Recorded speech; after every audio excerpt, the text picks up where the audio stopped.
जय राधा माधव जय कुंज बिहारी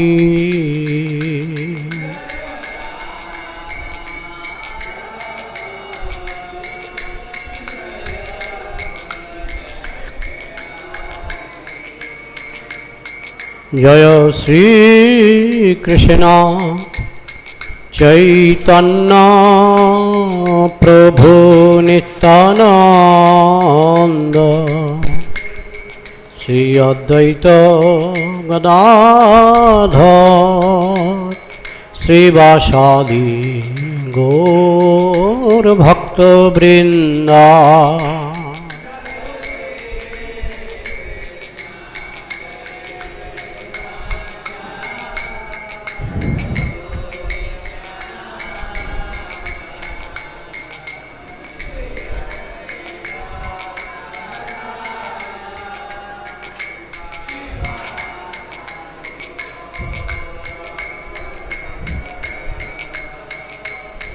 हरे कृष्णा कृष्णा कृष्णा हरे हरे हरे राम राम राम हरे हरे।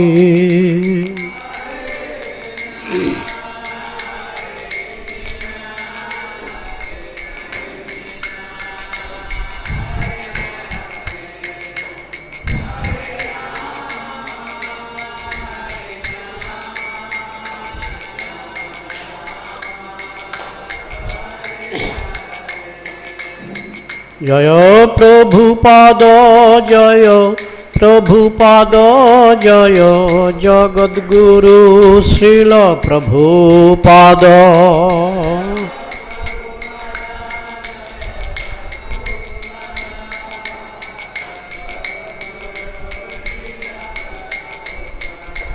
निताय गौर हरि बोल हरि बोल हरि बोल हरि बोल।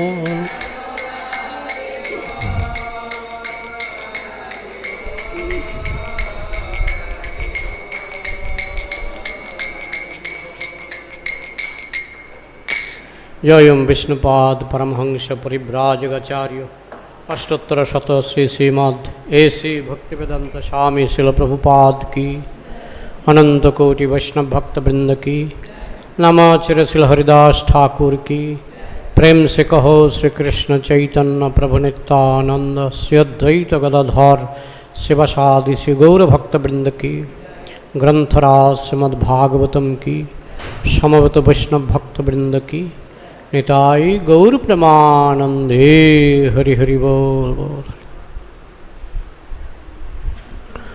ओम ज्ञानतिमिरान्धस्य ज्ञानाञ्जनशलाकया चक्षुरुन्मिलितं येन तस्मै श्रीगुरवे नमः। श्रीचैतन्यमनोभीष्टं स्थापितं येन भूतले स्वयं रूपः कदा मह्यं ददाति स्वपदान्तिकं।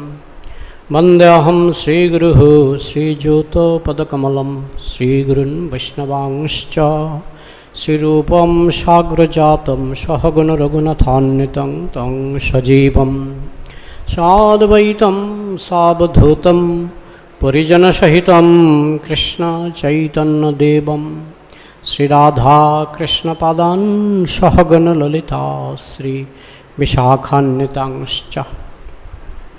हे कृष्ण करुणा सिंधु दीनबंधु जगत्पते गोपेश गोपिकाकान्त राधाकान्त नमस्तते। तप्त कांचन गौरांगी राधिवृन्दावनेश्वरी विशोभानुसुते देवी प्रणमामि हरिप्रिये। वंशाकल्पतरुभ्यश्च कृपा सिन्धुभ्य एव च पतितानां पावनेभ्यो वैष्णवेभ्यो नमो नमः। जय श्री कृष्ण चैतन्य प्रभु Nityanand Shri Advaita Gadadhar शिवसादि गौरभक्तवृंद। Hare Krishna Krishna Krishna Hare Hare Hare Rama Rama Rama Hare Hare Mukhaṁ karoti vācālaṁ Pangam langhayate girim Yat kripa tamahang bande Sri Gurun dinatarinam Paramananda madhavam Sri Chaitanya Mishram Namam Vishnu Padaya Krishna Pristhaya Bhutale Srimate Bhakti Sharupa Damodara Shaminiti Namine Namashad Bhaktamane Manipura Udbhavaya Cha Prabhupada Sadbani Pracharo Niratayate Namam Vishnu Padaya Krishna Pristhaya Bhutale Srimate Jayapataka Shaminiti Namine Namo Acharya Padaya Nitai Kripa Pradayine Gaura Katha Dhamadayo Nagara Grama Tarine Namam Vishnu Padaya Krishna Pristhaya Bhutale Srimate Bhakti Vedanta Shaminiti Namine Namaste Saraswati Devi Gauravani Pracharine Nirbishesha Shanyavadi Paschat Dashatarine.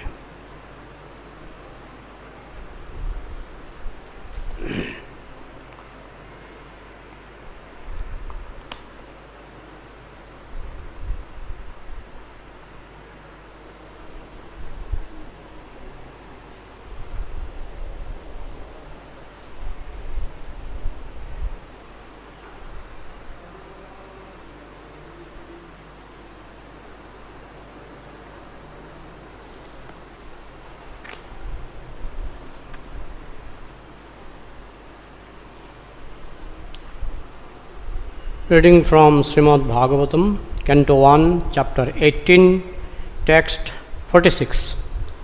The chapter entitled Parikshit, Cursed by a Brahmana Boy. Please repeat after me. Dharmapalo narapatihi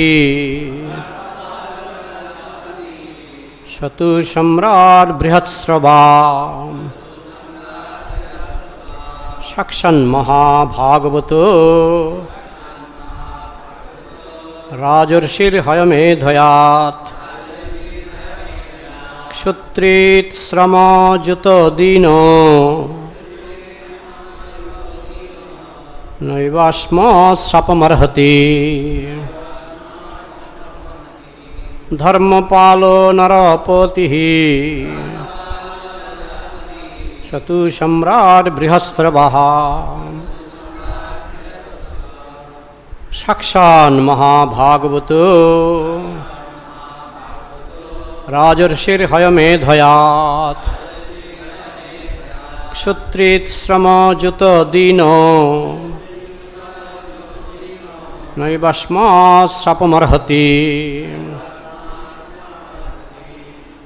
Dharmapalo Narapatihi Shatu Shamrat Brihasravaha Shakshan Mahabhagavato Rajarshir Hayamedhayat Kshutrit Srama Juta Dino Naivashma Sapamarhati. Please.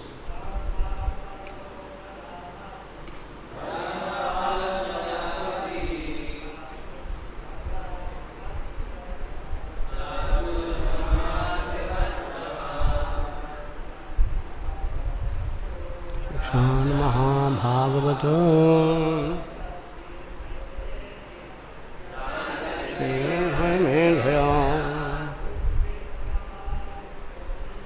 Kshatri Samasdalino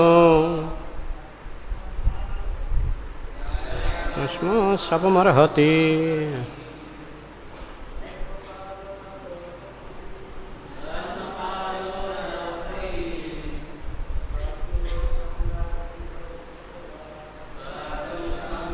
Yatsava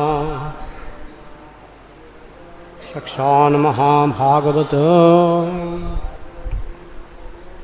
Rajarshir Hayamedhaya Kshatri Samajata Dino Nayvasmasrapamarhati Dharmapalo naropati Yadu Samrat Brihasrava Shakshan Mahabhagavata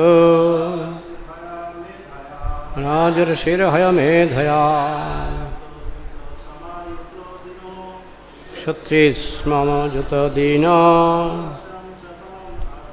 Naivasma Sapamarhati. Matajis.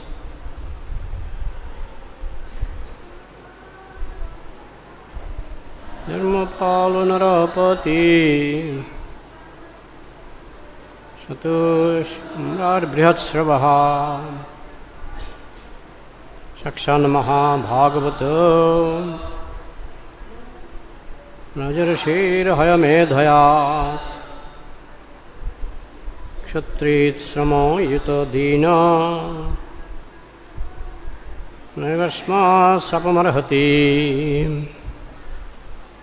Word meaning. Dharmapalo, the protector of religion. Narapatihi, the king. Sha, he. Tu, but. Samrat, emperor. Brihat, highly. Sravaha, celebrated. Sakshat, directly. Mahabhagavata, the first class devotee of the Lord. Rajarshi, saint amongst the royal order. Hayamedhayat, great performer of horse sacrifices. Kshut, hunger. Trit, thirst. Srama, Samajuta, tired and fatigued. Dina, stricken. No, never. Eva, das. Ashmat, bayaz. Shapam, curse. Arhati, deserves. Translation and purport by His Divine Grace A.C. Bhaktivedanta Swami Srila Prabhupada. Srila Prabhupada ki jai. Translation. The Emperor Parikshit is a pious king. He is highly celebrated and is a first-class devotee of the personality of Godhead. He is a saint amongst royalty and he has performed many horse sacrifices. When such a king is tired and fatigued, being stricken with hunger and thirst, he does not at all deserve to be cursed. Purport. After explaining the general codes relating to the royal position and asserting that the king can do no wrong and therefore is never to be condemned, the sage Shamika wanted to say something about Emperor Parikshit specifically. The specific qualification of Maharaj Parikshit is summarized herein. The king even calculated as a king only, was most celebrated as a ruler who administered the religious principles of the royal order.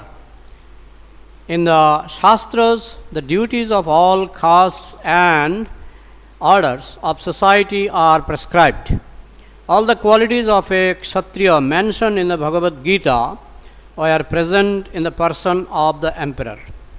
He was also a great devotee of the Lord and a self-realized soul. Cursing such a king when he was tired and fatigued with hunger and thirst was not at all proper. Shamika Rishi thus admitted from all sides that Maharaj Parikshit was cursed most unjustly. Although all the Brahmanas are aloof from the incident, still, for the childish action of a Brahmana boy, the whole world situation was changed. Thus, Rishi Shamika, a Brahmana, took responsibility for all deterioration of the good orders of the world. So I was suddenly asked last night to give English class. So I could not take well preparation. I request for your mercy so that I can say few words. Today is also disappearance day of Gurudas Pandit and Srila Rupa Goswami. So first I'll briefly try to explain this verse, then I'll try to say something on Gurudas Pandit and Rupa Goswami. So here the speaker is Shamika Rishi. Previous few verses and the following verses also, Shamika Rishi is the speaker, and Shamika Rishi, through his speaking and behavior, he is actually setting a very good example of a great saint. Although his son was agitated and disqualified, I mean in one sense, but Shamika Rishi, the father of Sringi, was very, very qualified. When he first saw the snake, actually many other Brahmin saw this incident and they also did not become so much agitated. Otherwise they also could curse. None of the Brahmins present there cursed Maharaj Parikshit except Sringi, the son of Shamika Rishi. So looks like that majority of the Brahmins are qualified. Because Brahmins, they generally, those who are qualified Brahmin, they do not curse so easily. I mean, especially those who are devotee of the Lord, they can tolerate offenses. Because once they curse, their piety is actually destroyed. If some Brahmin curse someone, his piety is subtracted. And if he shows anger, his piety is destroyed. So that's why Brahmins are very careful not to curse anybody or not to kill anybody.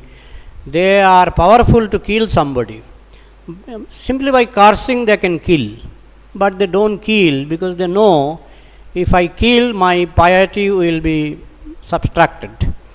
Just like Vishwamitra Muni, he could kill Taraka Rakshasi.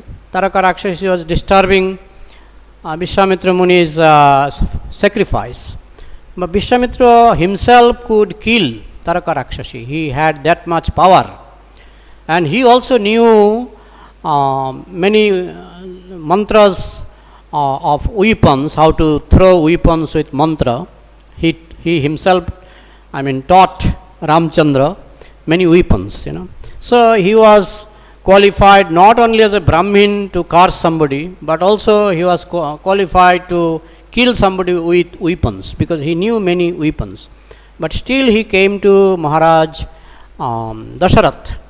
He came because he knew he already lost his piety 2 times, before.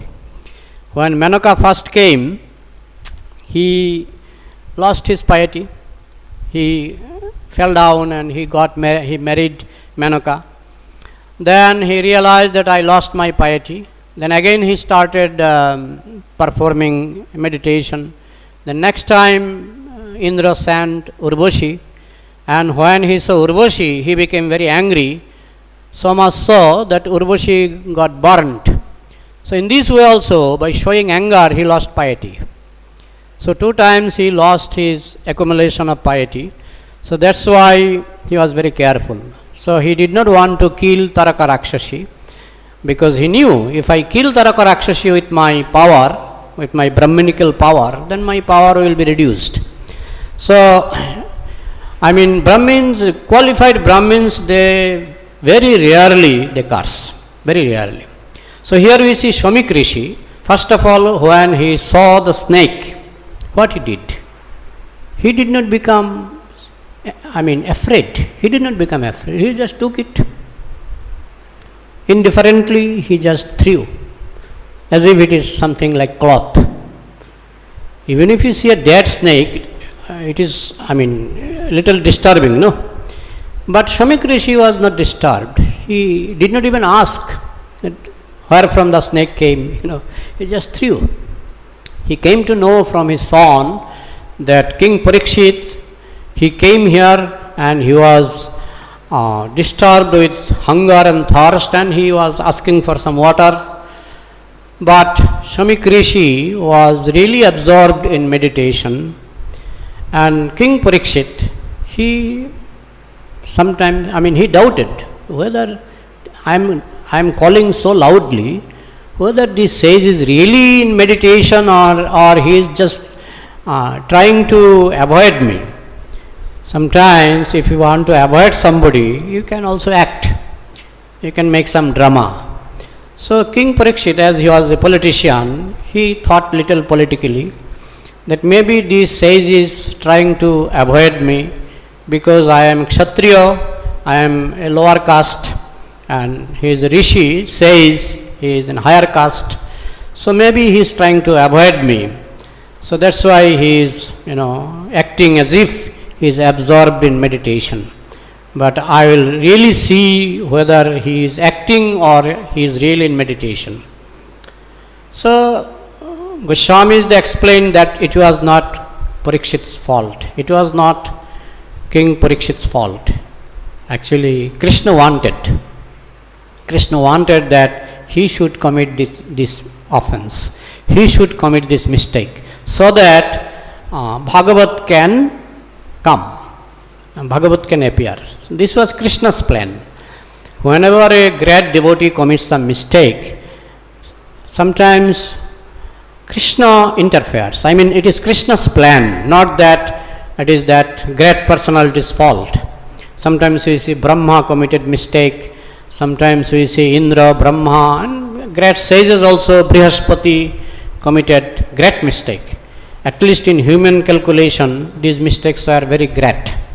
But still, because they are in a higher level, they cannot be criticized so easily.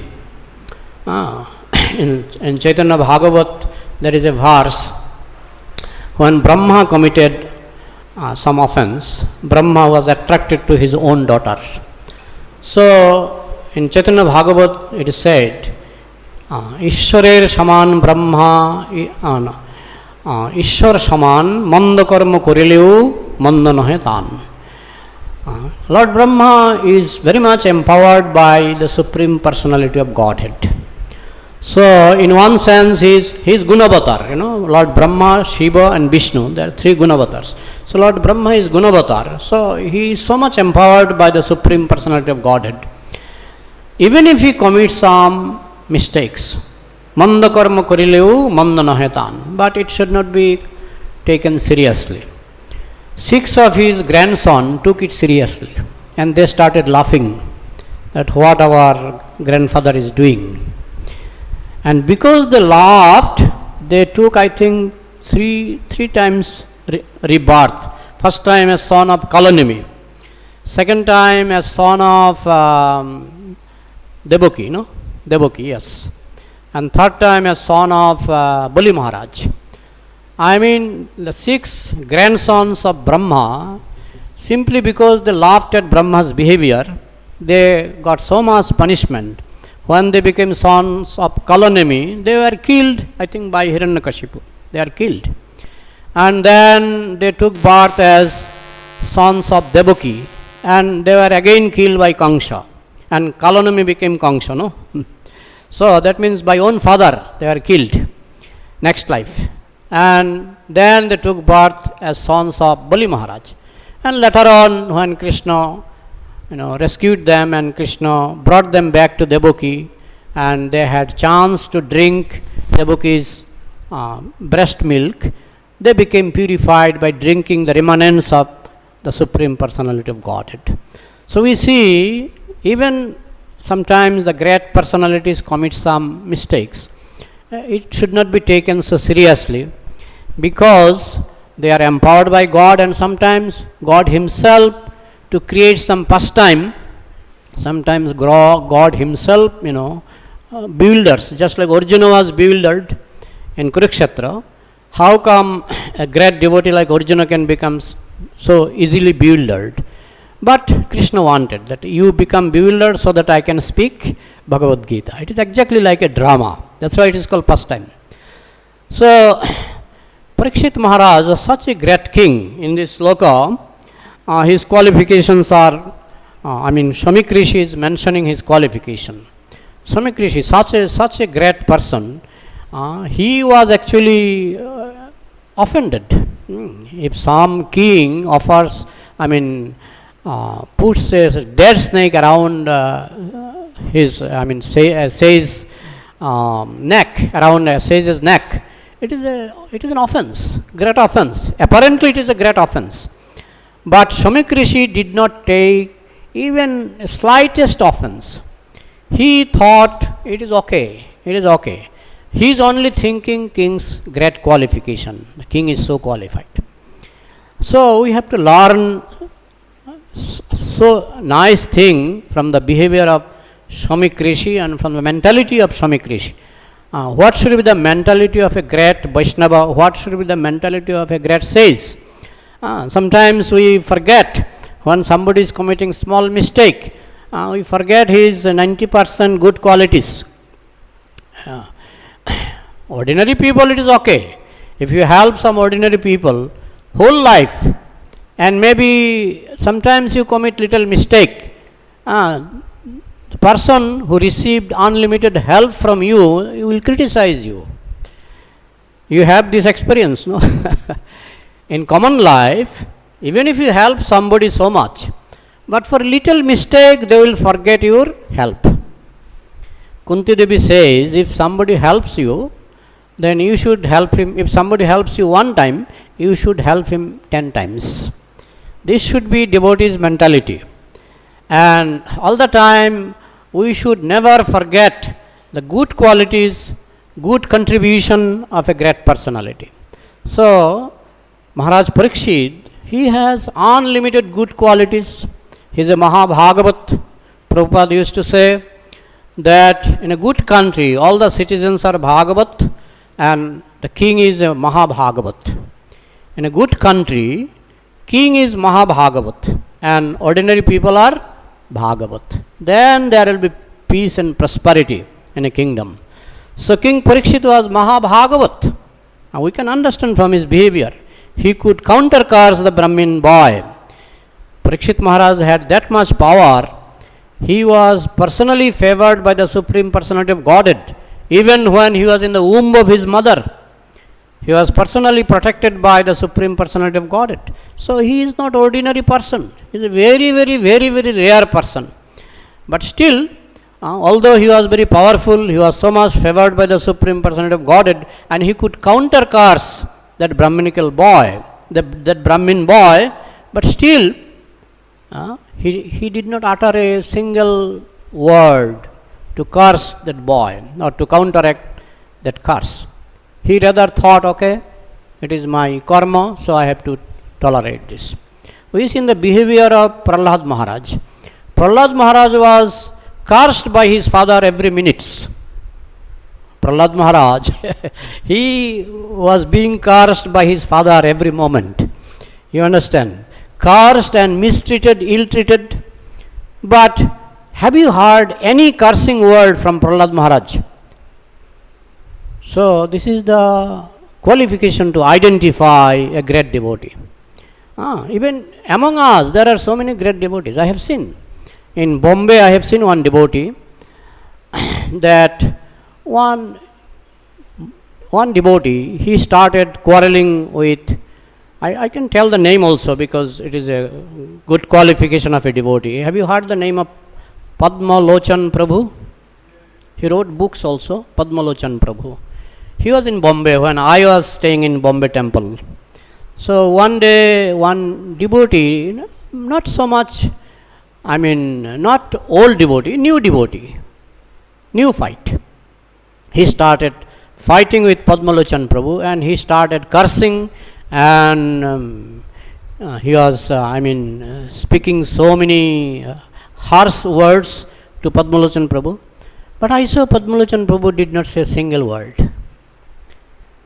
So, this is the identification. You can identify a great devotee. If somebody is ill-treated, but his reaction is very calm and quiet and, he doesn't take his own offense. Of course, the same person, when if you offend to some other devotee, he will become angry. The great devotees' behavior is like this. They never become angry if you ill-treat with them.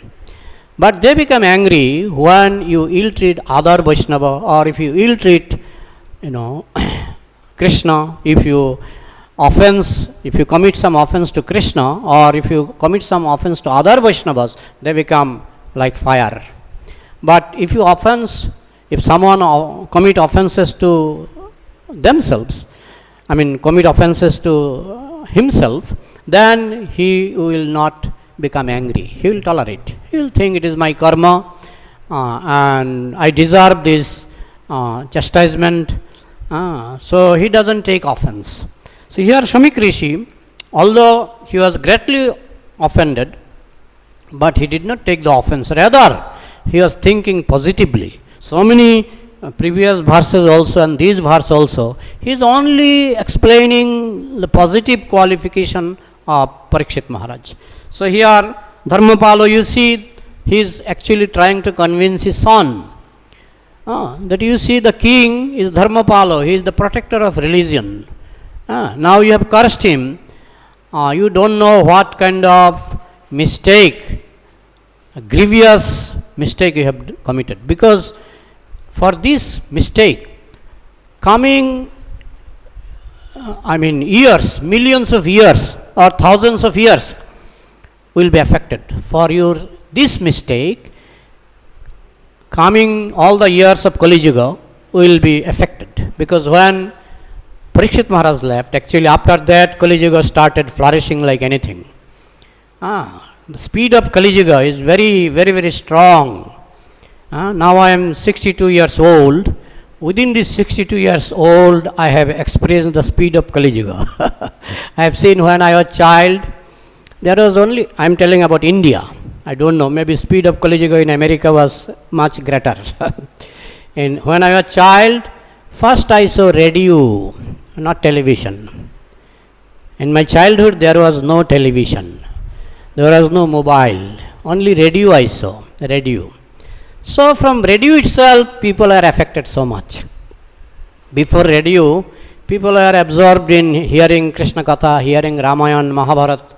In my village, I have seen many people used to come to visit our village to just narrate Ramayana, Mahabharata. Mainly Ramayana speaker. They used to come. They used to, visit from village to village, house to house, and in any house with little money, they will, narrate about Ramayana. But after radio came, I saw they stopped almost coming. They stopped coming. They are not coming much. When I was little grown up, radio was there. I saw people are very happy with radio. Then when I was student of class 11 or 12, first time I saw television. When I am student of 11 and 12. So I saw people became absorbed in television. Slowly they forgot all these Ramayana, Mahabharata. Then when I came to university, I saw mobile. You understand? So in this way, the speed of Kali Yuga is very quickly. With all these modern facilities, of course, these facilities can be used for Krishna consciousness also.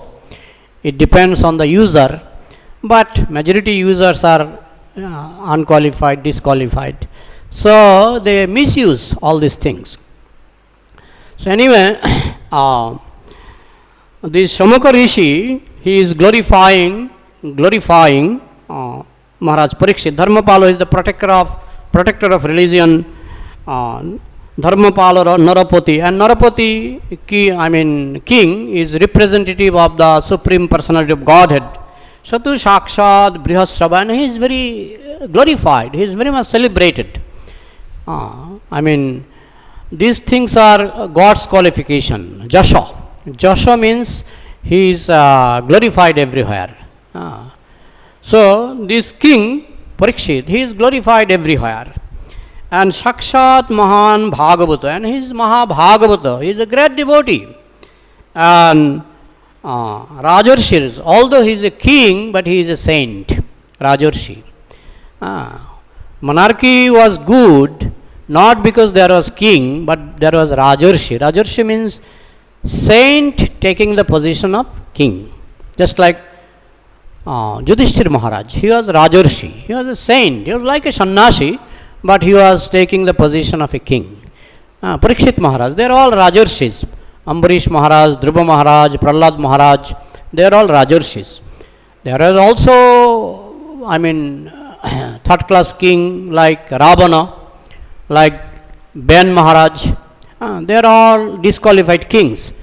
But king is required. Without king, even today we say democracy. What is democracy? It is actually a different kind of monarchy. It is a different kind of monarchy. When king is selected by ordinary people, then it is called democracy. Otherwise, king is required everywhere. Even if you see a group of ants, you will see there is a big ant. Have you seen? Among the ants, there is a big ant. If you see honeycomb, there is a queen is there, isn't it? So leader is required, king or queen is required. So if there is no king, there will be chaotic condition. That's why sometimes even the king is not qualified.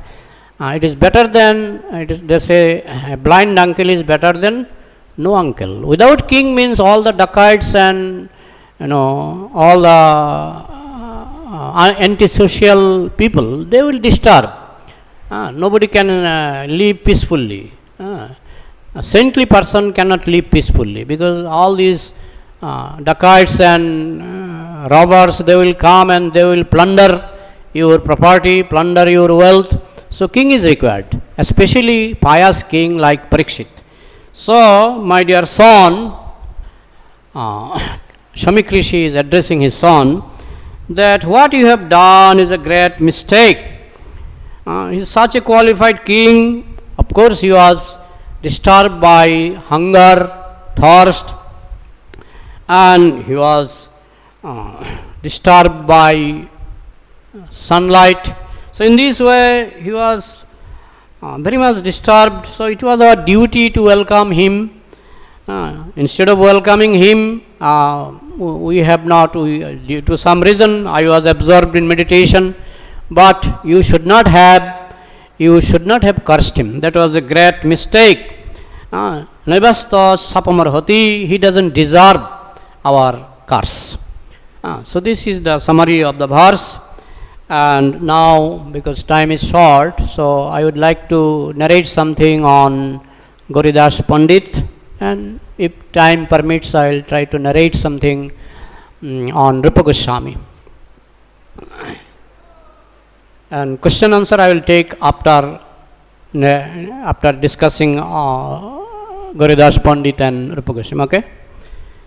So, have you visited Ambika Kalna? How many of you have visited? 1, 2, 3, 4, 5, 6.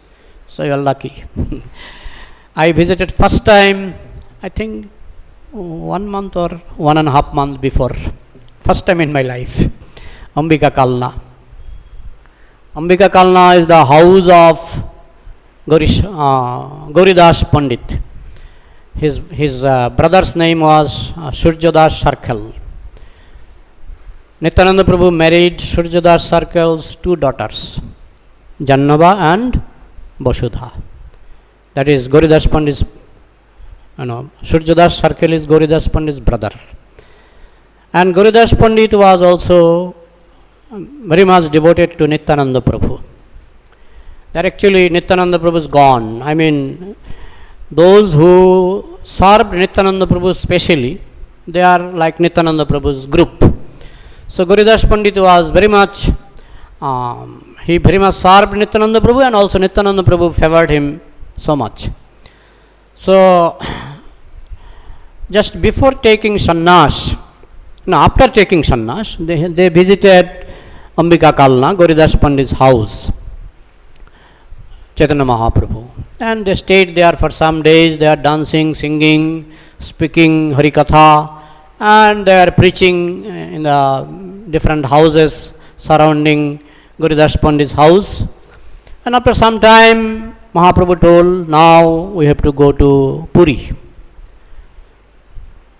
because my purpose is to preach, and as I have taken sannyas, I have to go to Puri. So then Gurudas Pandit told, no, if you go to Puri, I will die. I will automatically die without committing suicide. I will die.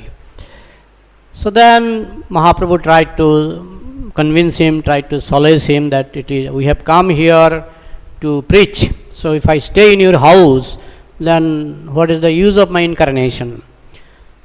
Gurudas Pandit was not convinced. You have to stay in my house. Then Mahaprabhu told, okay, you make deities of Gauranitai, you make my deity and my brother's deity, and you worship. Then he says, but deity will not eat like you, deity will not speak like you, deity will not dance like you. Mahaprabhu said, no. As deity itself, as deity, I will eat, I will dance, I will talk, I will maintain as if actually I am non-different from deity. So you will realize that deity is non-different from me. So don't worry. Then Gurudas Pandit started arguing with Chaitanya Mahaprabhu. Okay, if deity is non-different from you, then let deity go for preaching. You stay. You directly stay and let these two deities go for preaching. So Mahaprabhu agreed. Okay. So both of them jumped on the throne, Singhasan, and they did like this, and immediately they became like wooden deity. Gauranitai became wooden deity, and the wooden deity became actual Gauranitai. They started going, Okay, we go for preaching. We are going to Nilachal. So then Gurudas Pandit was looking at his Singhasan, and he saw it is wooden deity, and he saw the real Gauranitai is going. So then he thought, I am cheated. So again he started running behind. Okay, you come. What? No, the two deities who are standing in my throne, let them go. Let them go for preaching, and you stay. So then they came back, and the deity came down from Singhasan, and deity started walking, and they stood on Singhasan, and they were, they again became like wooden. Like these 2 or 3 times or 4 times happened like this, repeatedly. Every time he was little, confused, and he exchanged 2-3 times. After exchanging 2-3 times, he got puzzled. He forgot who was the first one. He forgot. Then he surrendered. Okay, what can be done? So that deity is not ordinary deity.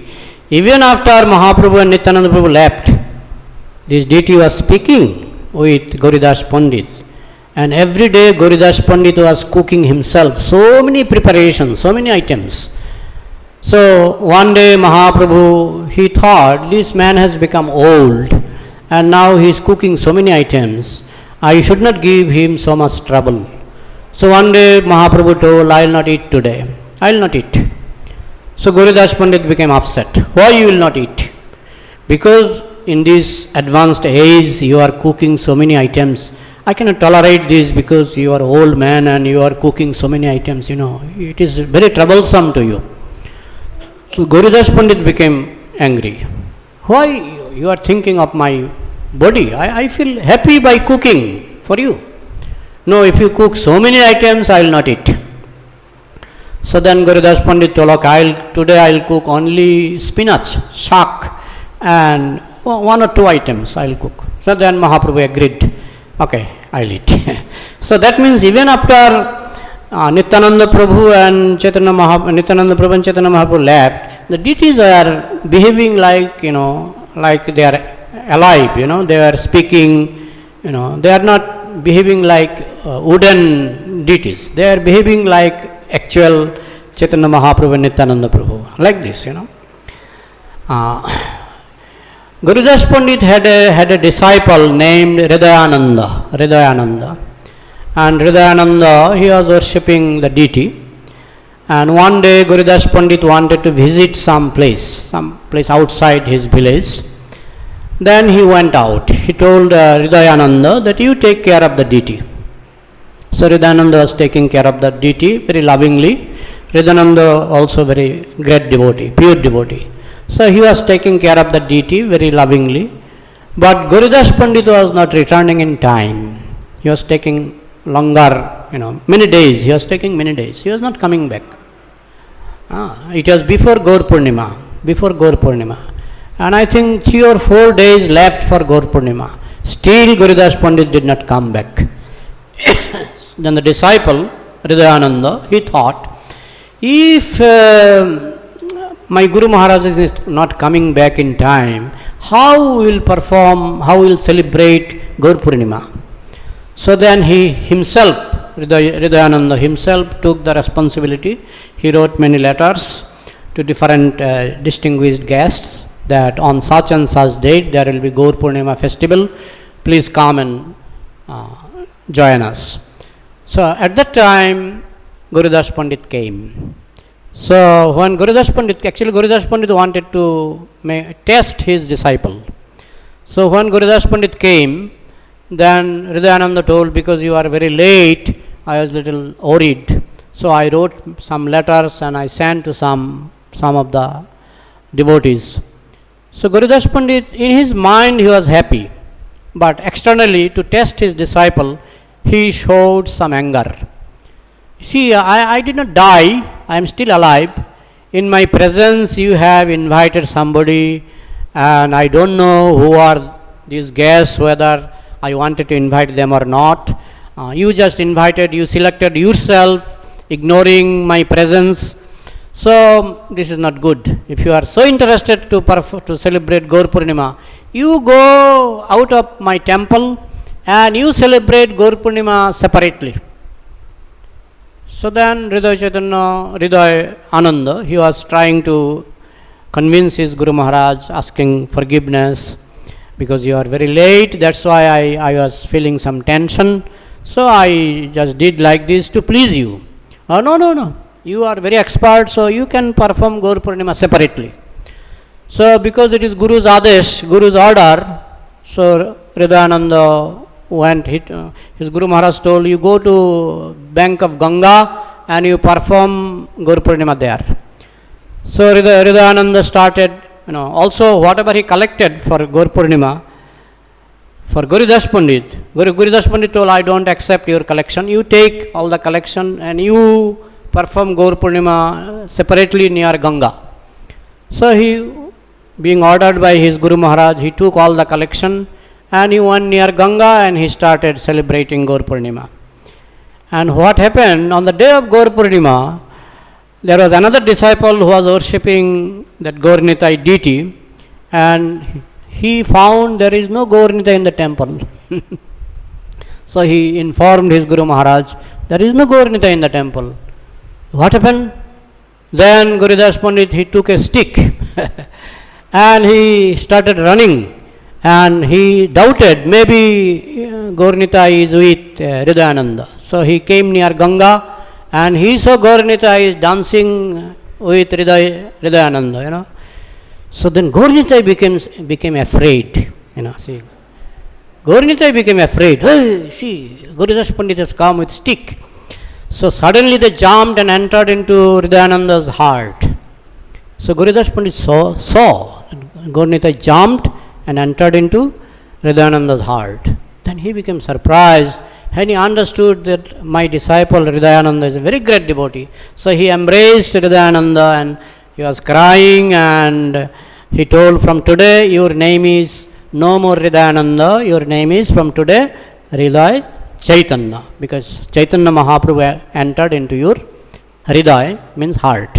So from today your name is Hriday Chaitanya.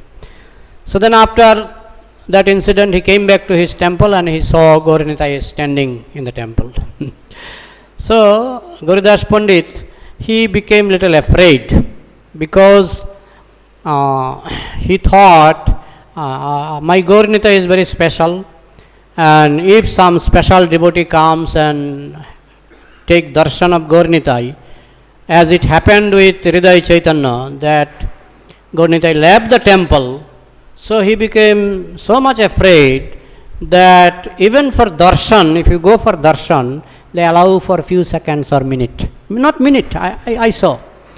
I think few seconds. They open, you just see, before you see completely, they close. They close. You understand? So if you ask Pujari that why they do like this, they say because it already ran 1 or 2 times. He already ran with devotees. So this Gaur Nitai is very attractive, actually very beautiful, I have seen.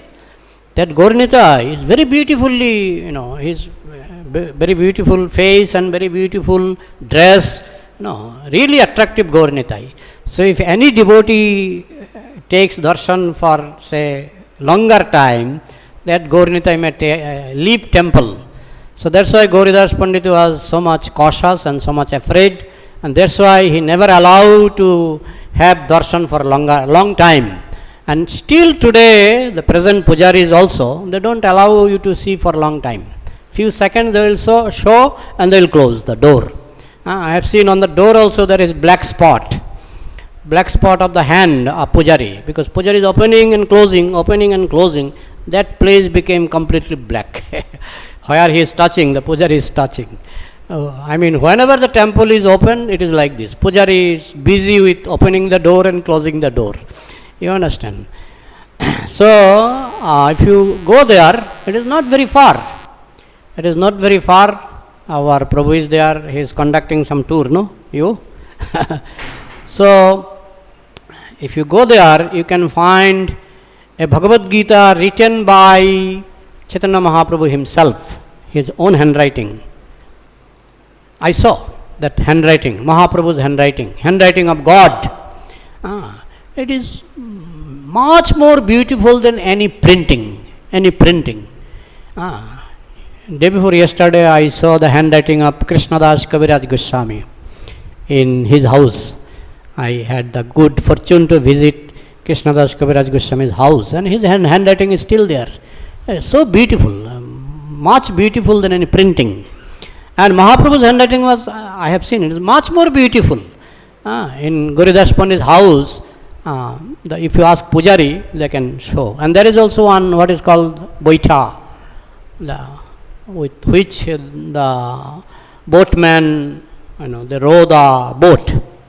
That Boita, wooden Boita is there. Mahaprabhu himself was rowing some boat, and he came to Gurudas Pandit's house and he gifted this Boita to Gurudas Pandit and told, with this Boita you take all the living entities of this world to Golak Vrindavan.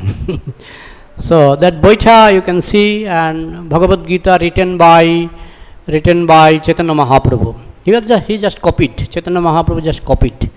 So that Bhagavat Gita you can see. So you take opportunities so that you can visit Gurudas Pandit's house and have jhalak darshan. Jhalak darshan means you see for a jhalak. Jhalak means fraction of second or fraction of minute is called jhalak. So you can take jhalak darshan and take some blessing from that Gaur Nitai, special Gaur Nitai, worshipped by Gurudas Pandit himself. And you know the history of this Gaur Nitai, that how deity is non-different from God. People say that your deity, sometimes they fell from hand and they break. So how God can break? He cannot protect himself. But it depends on the caliber of devotee. If a devotee is like Gurudas Pandit or Prahlad Maharaja, the deity can speak, deity can do anything. But for a disqualified person, it can also fall from hand. Sometimes it happens that one day Gaur Nitai fell down from the altar, fell down suddenly due to some mistake. And it was found that there was some offense committed by the pujari. You understand? Even one time 30 dacoits attacked our Radha Madhav. You know that? 30 dacoits attacked our Radha Madhav. And it was found that, I heard from His Grace Pankajangri Prabhu that at that time Pujari was committing some serious offense. You understand? So, yes, deity can fall from your hand, deity can break, deity can be stolen. If the Pujari is disqualified, or the related devotees, those who are involved in deity worship, if they are disqualified, if they commit some offense, even secretly, deity can behave like this.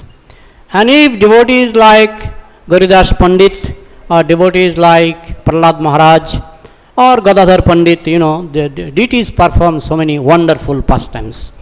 So, Je Jathamang Prapaddante Tangs Tathaiva Bhajamaham. What is the time now, Prabhu? I cannot see from here due to reflection. 5 minutes, so I have to keep some time for question answer. Rupa Goswami, about Rupa Goswami, all of you know very nice stories. If you visit Ramkili, how many of you have visited Ramkili? Okay, 1, 2. So this tourism department should take much more, initiative to increase this number of visitors to Ramkili and to all the places where Chaitanya Mahaprabhu himself performed many pastimes and his devotees performed many wonderful pastimes. If you visit those places, you get special mercy, and also when you read books after visiting those places, then it becomes very graphical in your mind. Thank you very much. So if you have any question or comment, please ask question or comment, or if you want to correct some mistake, you are welcome to correct mistakes.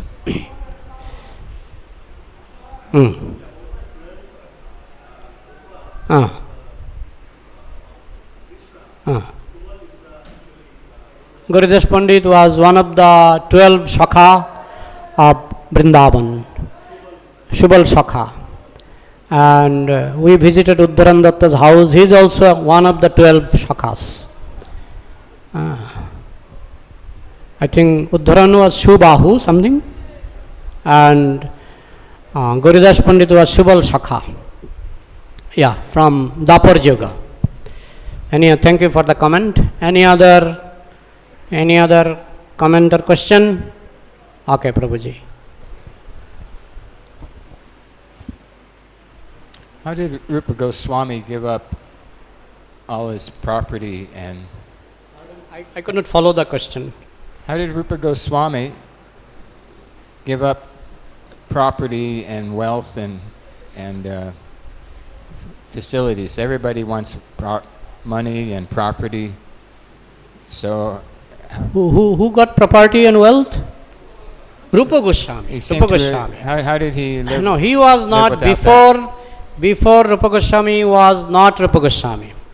He was a very qualified person, so much qualified that one astrologer told Hussain Shah, a Muslim king, that if you can appoint Rupa and Sanatan, these two brothers, as your minister, your kingdom will prosper.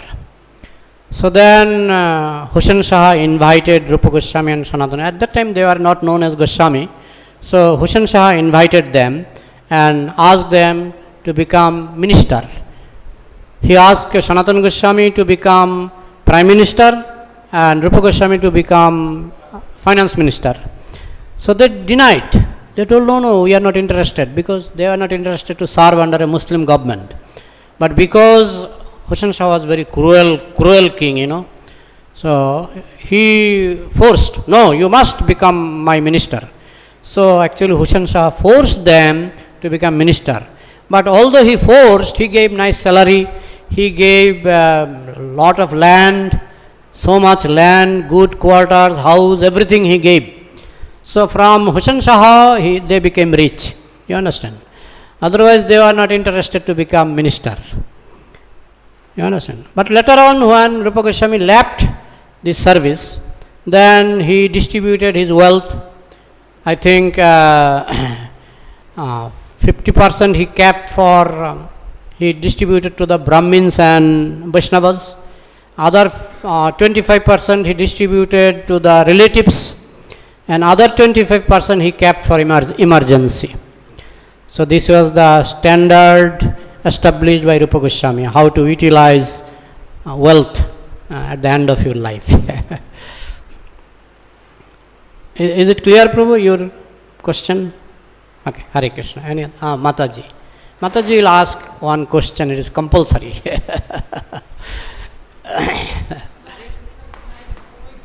Such nice points. We just mentioned about distribution of the wealth. I've personally seen my grandparents from both sides of family that at the end of life they actually built temples. After earning so much wealth all their life, they save, then they go to the holy places and they erect some small temples.